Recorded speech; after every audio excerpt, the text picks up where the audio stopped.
Hello guys, today we will discuss the AIB paper number 15। जैसे कि आप सबको पता है कि हमने अपने लास्ट कुछ वीडियोस में हम AIB के बारे में अपडेट्स लेके आ रहे हैं, क्योंकि AIB का पेपर अब जल्दी आने वाला है। तो हम AIB का जो 15 पेपर है आज वो हम डिस्कस करेंगे। तो उसका फर्स्ट क्वेश्चन है, जो section 66 of information technology act है वो किस केस में उसको अनकॉन्स्टिट्यूशनल बोला गया था, उसको नॉट इनवैलिड बताया गया था, कौन सा केस था। तो फर्स्ट ऑप्शन है KS Puttaswamy versus union of India, MP Sharma versus Satish Sharma, Shreya Singhal versus union of India, and option D है Gagan Harsh Sharma versus state of Maharashtra. तो इसका करेक्ट ऑप्शन है Shreya Singhal versus union of India. Question number 2, हम जब इंडस्ट्रियल डिस्प्यूट एक्ट पढ़ते हैं तो उसमें कौन से केस में ये बताया गया था कि जो टीचर है वो वर्कमैन नहीं होगा। तो इसका आंसर है A Sundaram Bal versus union versus government of Goa.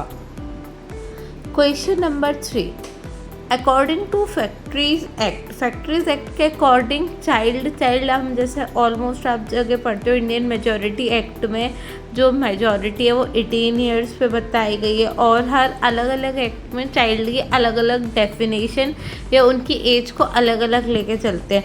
तो यहाँ पे पूछा गया जो फैक्ट्रीज एक्ट है, फैक्ट्रीज एक्ट में चाइल्ड को कितनी एज होनी चाहिए। तो according to factories act child एक वो पर्सन होता है जो 15 साल जिसकी एज कंप्लीट नहीं हुई हो, मीन्स जो बिलो देन 15 ईयर्स हो। तो इसका करेक्ट आंसर है A। देन उसके बाद waiver of right to object defence from arbitration agreement is mention under, हमारे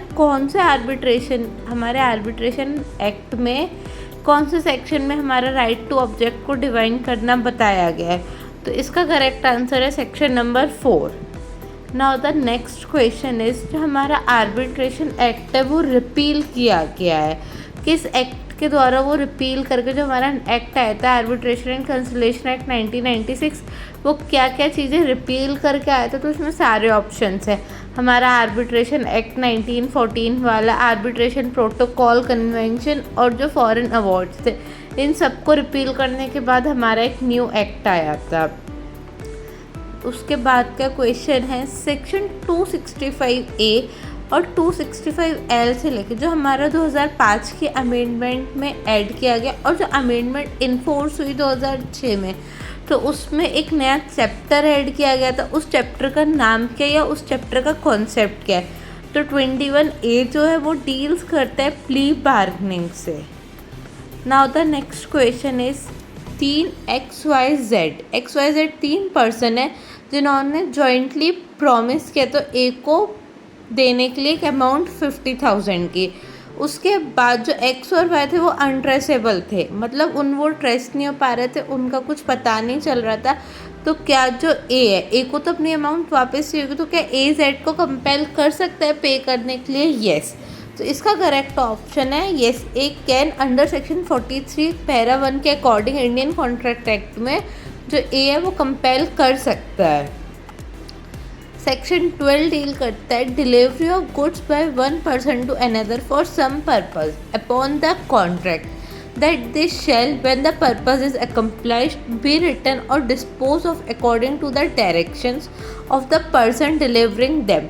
मतलब जब एक पर्सन किसी दूसरे पर्सन को कोई गुड्स दे रहा है या तो किसी काम के लिए, और जैसे ही उसका वो काम ख़त्म हो जाए या तो वो उसको रिटर्न कर दे या वो उसको डिस्पोज कर दे, जैसे कि डायरेक्शंस वो पर्सन बताए जिसने ये गुड्स दिए हैं। तो ये जो पूरा प्रोसेस हो रहा है, मतलब एक काइंड ऑफ एक डेफिनेशन है बेलमेंट की। तो ये जो डेफिनेशन है तो उसमें पूछा कि जो पूरा प्रोसेस है इसको हम क्या बोलते हैं। तो एजेंसी बोलते हैं, बेलमेंट बोलते हैं, गारंटी बोलते हैं, कॉन्टीजेंसी बोलते हैं। तो ये जो पूरी प्रोसेस इसको हम बेलमेंट बोलते हैं। ये हमारे इंडियन कॉन्ट्रैक्ट एक्ट में डील किया गया और ये बेलमेंट की ही डेफिनेशन है। नेक्स्ट क्वेश्चन, पार्लियामेंट में by law establish administrative tribunal under dash of the constitution. जो पार्लियामेंट है वो किस एक्ट के अंदर या किस आर्टिकल के अंदर एडमिनिस्ट्रेटिव ट्रिब्यूनल्स को बना सकता है। तो हमारा इसका करेक्ट ऑप्शन है article 323A of the Indian Constitution. Now the next question is, according to Muslim Women Protection of Rights and Marriage Act, any pronouncement of talaq is defined under the act of Muslim by a husband upon his wife by words either spoken or written or in electronic form or in any other manner shall be. अगर एक Muslim women या Muslim man अगर किसी को divorce देता है तो इन सारे फॉर्म्स में तो क्या होगा, वो मतलब वॉइड होगा, कॉग्निजेबल होगा, कंपाउंडेबल होगा कि ऑल द अबव. तो इसका करेक्ट आंसर है ऑल द अबव. अब हमारा नेक्स्ट क्वेश्चन है, section 25 of Hindu marriage act deals with. जो हमारा सेक्शन 25 हिंदू मैरिज एक्ट है वो किस चीज़ के बारे में डील्स करता है? कस्टडी के बारे में, परमानेंट एलिमनी एंड मेंटेनेंस के बारे में, या फिर मेंटेनेंस पेंडेंसी लाइट के बारे में, या फिर डिवीजन ऑफ मैट्रिमोनियल प्रॉपर्टी के बारे में. तो जो हमारा सेक्शन 25 है वो हमारा परमानेंट एलिमनी के बारे में बात करता है. Next question, imposition of compensatory cost in respect of false और विक्टिशियस क्लेम्स. हम किस सेक्शन के अंदर अपनी कंपनसेटरी कॉस्ट ले सकते हैं सीपीसी में? तो हम ले सकते हैं सेक्शन 35A के अंदर. तो इसका करेक्ट ऑप्शन है हमारा ऑप्शन नंबर बी. उसके बाद है, विच provision under the code of CPC deals with substitute services of summons upon the defendant. हम किस सेक्शन में सब्सटीट्यूट सर्विसेज ऑफ डिफेंडेंट को देते हैं? तो हमारा जो ऑर्डर 5 है वो समन से डील करता है. तो जो हमारा उसका रूल 20 है वो हमारी substitute services of summons upon the defendant से डील करता है. नेक्स्ट क्वेश्चन है हमारा, so much of such information whether it's amount to confession or not as relate distinctly to the fact thereby discovered by the police में भी. हमारे अगर कोई भी, जैसे कि आप सबको पता होगा, जो भी कन्फेशन होता है पुलिस के सामने वो कभी भी रिलेवेंट नहीं होता है इंडियन एविडेंस के अकॉर्डिंग. अगर कोई भी कन्फेशन किया गया है पुलिस के सामने वो नहीं होगा. बट अगर उस कन्फेशन से कोई भी डिस्कवरी हो रही है, कुछ पार्ट डिस्कवर हो रहा है, कोई फैक्ट, तो वो रिलेवेंट हो जाएगा. तो इस क्वेश्चन में वही पूछा गया कि अगर कोई इन्फॉर्मेशन है, अगर वो या तो वो कन्फेशन है या वो नहीं है, बट डिस्कवर हो रहा है, तो वो किस सेक्शन के अंदर प्रूव होगा या किस चीज़ के अंदर बताया गया. तो उसका करेक्ट ऑप्शन है section 27 of Indian evidence act. उसके बाद का क्वेश्चन है, the plea bargaining is applicable only in respect of those offences for which punishment of imprisonment is up to a period of dash. हमारा जो plea bargaining का chapter है, जो concept है 21A का, जो हमारे 2065 के अमेंडमेंट से ऐड हुआ और जो अमेंडमेंट हमारे 2006 में इन्फोर्स हुई, तो उसमें जो हमारा ये कॉन्सेप्ट कब अप्लाई होता है? जब जो भी पनिशमेंट होती है वो अबव 7 ईयर्स पे होती है, तब हमारा जो कॉन्सेप्ट है वो प्ली बार्गनिंग का अप्लाई होता है, नहीं तो वो हमारा अप्लाई नहीं होता. ठीक है. उसके बाद का नेक्स्ट क्वेश्चन है, attachment of property of person abscond can be done under which section of CrPC. अगर कोई पर्सन भाग जाता है, एब्सकॉन हो जाता है, तो उसकी जो प्रॉपर्टी है वो अटैच कर ली जाती है. तो वो किस सेक्शन में अटैच की जाती है? तो वो अटैच की जाती है सेक्शन 83 ऑफ सीआरपीसी में. नेक्स्ट क्वेश्चन है, magistrate may dispense with the personal attendance of accused under. Magistrate चाहे तो डिस्पेंस को मना भी कर सकता है कि तुम मत आओ, मतलब पर्सनल अटेंडेंस को मना कर सकता है कि तुम्हें पर्सनली आने की ज़रूरत नहीं है, तुम अपने प्लीडर को या फिर अपने एडवोकेट को भी भेज सकते हो.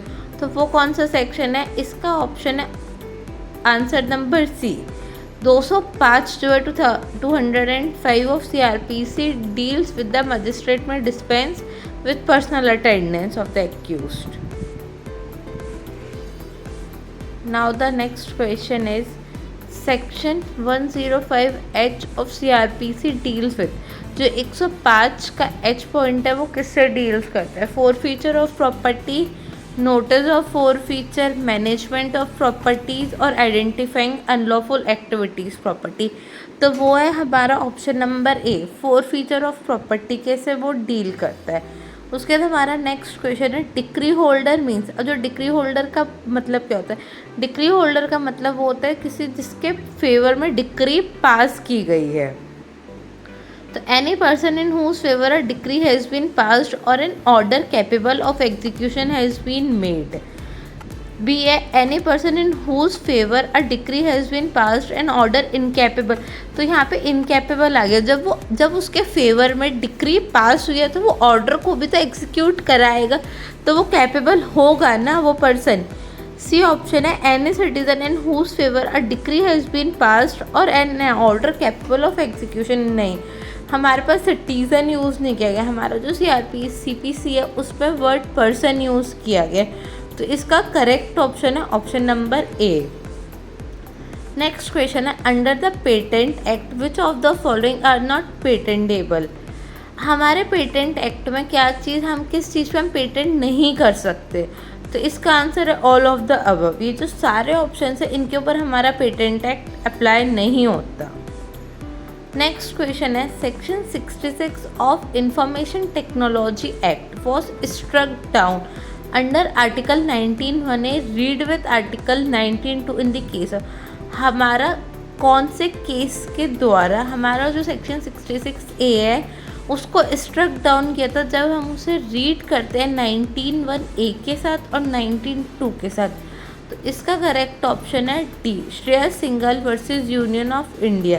इस केस में हमने इस चीज़ को, जो हमारा सेक्शन 66A था IT एक्ट का, उसको स्ट्रक डाउन किया गया था। Now the next question is the contract की जो डेफिनेशन है वो किस सेक्शन के अंदर बताई गई है। तो जो कॉन्ट्रैक्ट की डेफिनेशन है वो section 2H of Indian contract act के अंदर बताई गई है। तो इसका ऑप्शन है option number B. Next question है अगर कोई किसी के ऊपर जानबूझ के अटेम्प्ट करता है या फिर थ्रो करता है एसेट को, तो उसको पनिशमेंट किस सेक्शन में मिलेगी। उसको पनिशमेंट मिलेगी 326B में, 326 of Indian penal code. India that is Bharat, India जो हमारा भारत है वो क्या है, shall be as a federation of state, quasi federal, union of states या unitary state of a special type. तो वो हमारा यूनियन ऑफ स्टेट्स है, ये हमारा इंडियन कॉन्स्टिट्यूशन में बताया गया है। अगर कोई भी under the land acquisition act, हमारा जो लैंड एक्विजिशन एक्ट है उसके अंदर लैंड क्या क्या है और लैंड को हम क्या क्या इंक्लूड कर सकते हैं लैंड के अंदर। तो लैंड के अंदर वो सारी चीज़ें आ जाती है जिससे कोई भी बेनिफिट अराइज हो रहा है, कोई भी थिंग्स अटैच है उसके अंदर, या फिर कोई भी थिंग्स परमानेंटली फेस्टेंड है, या फिर कोई भी चीज़ जो हमारी अर्थ से अटैच है। तो इसका आंसर हो जाएगा all of the above, option number D. Next question है सूट बाय इंटेलिजेंट पर्सन। जो इंटेलिजेंट पर्सन है वो कौन सा ऑर्डर डील करता है, ऑर्डर 33 ऑफ CPC। और अगर वहीं पे इसकी अपील होनी है इंटेलिजेंट पर्सन की, अपील बाय इंटेलिजेंट पर्सन का order 44 of CPC। Next question is minimum number of directors in a public company. कितने आपके पास पब्लिक कंपनी में डायरेक्टर्स होने चाहिए। तो कंपनीज एक्ट बताता है कि हमारे पास मिनिमम 3 तो होने ही चाहिए। उसके बाद क्वेश्चन है right to know the assets of the candidates in the election. तो जो हमारा राइट टू नो है वो किस में बताया गया, वो हमारा आर्टिकल 19(1)(a) में बताया गया। तो इसका जो ऑप्शन है वो option number A. Next question in the preamble of the Indian constitution the expression liberty is followed by the words. हमारा जो इंडियन कॉन्स्टिट्यूशन है उसमें लिबर्टी को क्या बताया गया है, लिबर्टी किस और वर्ड से फॉलो किया गया है। तो लिबर्टी के साथ हमारा था liberty of thought, expressions, belief, faith and worship. तो इसका जो ऑप्शन है वो है option number B. According to which amendment या which provisions relating to GST are inserted in the constitution by. हमारी किस अमेंडमेंट से, किस प्रोविजन से हमारे पास जो GST का कॉन्सेप्ट है वो ऐड किया गया था। तो GST हमारी 101 अमेंडमेंट से आई थी जो कि हमारी 2016 की है। तो इसका ऑप्शन है option number A. Now the next question is जो हमारा सेक्शन 110 है एविडेंस एक्ट का, वो किस चीज़ से डील करता है। Documentary evidence, exclusion of oral evidence, burden of proof to ownership और प्रूफ ऑफ गिल्ट। तो हमारा जो 110 है वो डील करता है burden of proof to ownership. तो इसका करेक्ट ऑप्शन है option number C. Now the next question is जो प्रिंसिपल ऑफ रेस जुडिकाटा है वो किस सेक्शन में डील किया गया है? तो जो प्रिंसिपल ऑफ रेस जुडिकाटा है वो सेक्शन 11 ऑफ सीपीसी के अंदर डील किया गया है। सेक्शन 14 ऑफ सीपीसी किस चीज़ के बारे में बात करता है? तो जो सेक्शन 14 ऑफ सीपीसी है वो प्रेजम्पशन के बारे में बात करता है फॉरेन जजमेंट की, और इसकी प्रेजम्पशन ये रहती है कि जो हमारे पास 6 एक्सेप्शंस है उन सबको छोड़ के हमारी इसकी प्रेजम्पशन हमेशा राइट रहती है कि जो भी हमारा फॉरेन जजमेंट है वो हमेशा करेक्ट होगा। तो इसका है ऑप्शन नंबर बी। उसके बाद है MC Mehta versus union of India 1986 Shri Ram food and fertiliser case. जो हमारा श्री राम फर्टिलाइज़र केस, जो हमारा एमसी मेहता का केस है वो किस चीज़ से रिलेट करता है? तो वो ओलियम गैस लीक से रिलेटेड है। The national consumer dispute redressal commission was constituted in which year? तो जो हमारा national consumer disputed redressal commission है वो हमारा 1998 में बनाया गया था। According to section 82 of Indian penal act, nothing is an offence which is done by a child under the age of dash years. हमारा आईपीसी 2 कॉन्सेप्ट से डील करता है, डॉली कैपेक्स और डॉली इन कैपेक्स। तो अगर कोई भी पर्सन जो 82 के अंदर किस एज के बारे में डील की गई है कि वो ऑफेंस होगा ही नहीं, it is a conclusive proof. तो इसका ऑप्शन है ऑप्शन नंबर बी 7 ईयर। तो अगर कोई भी ऑफेंस जो 7 ईयर से नीचे का बच्चा करता है तो वो कोई भी ऑफेंस नहीं माना जाएगा, ये कंक्लूसिव प्रूफ है।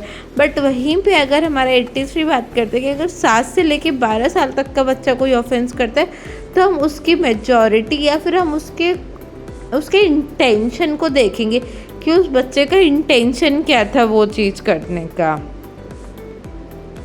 ठीक है, थैंक यू सो मच। आपको अगर इसकी पीडीएफ चाहिए तो आप हमारे पे कमेंट में बता सकते हैं, हम इसकी पीडीएफ डाल देंगे।